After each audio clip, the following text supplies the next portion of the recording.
తెలంగాణ ఉద్యోగులు పెరుగుతున్న అసహనం, పీఆర్సీ నివేదికపై ఇంకా స్పష్టత లేదు. తెలంగాణ ప్రభుత్వ ఉద్యోగులు, ఉపాధ్యాయులు, పెన్షనర్లు ఎంతో కాలంగా ఎదురుచూస్తున్న రెండో పీఆర్సీ నివేదికపై ఇంకా అనిశ్చితి కొనసాగుతుంది. నివేదిక ఎప్పుడు ప్రభుత్వానికి సమర్పిస్తారనే విషయంలో అధికారుల నుంచి స్పష్టమైన ప్రకటన రాకపోవడంతో ఉద్యోగ సంఘాలు తీవ్ర అసంతృప్తి వ్యక్తం చేస్తున్నాయి.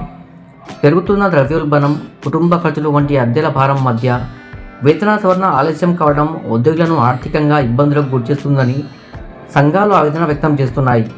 ముఖ్యంగా ఫిట్మెంట్ శాతం, కొత్త పే స్కేల్స్, డిఏ బకాయిలపై ఉద్యోగులు ఆసక్తిగా ఎదురుచూస్తున్న సమయంలో నివేదికపై మౌనం కొనసాగడం ఆందోళన కలిగిస్తుంది.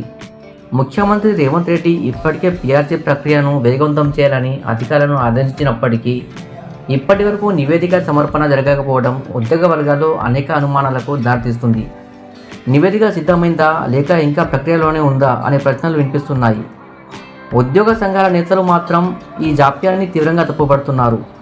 లక్షలాది మంది ఉద్యోగులు, పెన్షనర్ల భవిష్యత్తుకు సంబంధించిన అంశంలో ప్రభుత్వం వెంటనే స్పందించాలని వారు డిమాండ్ చేస్తున్నారు. పెండింగ్ డిఏలు, ఇతర ఆర్థిక ప్రయోజనాలు ఇప్పటికే ఆలస్యమవుతున్న నేపథ్యంలో పీఆర్సీ నివేదిక కూడా వాయిదా పడటం ఉద్యోగుల్లో నిరాశ పెంచుతుందని చెప్తున్నారు. ప్రస్తుతం రాష్ట్ర వ్యాప్తంగా సుమారు 5 లక్షల మంది ఉద్యోగులు, ఉపాధ్యాయులు, పెన్షనర్లు పీఆర్సీపై ఆశలు పెట్టుకుని ఎదురుచూస్తున్నారు.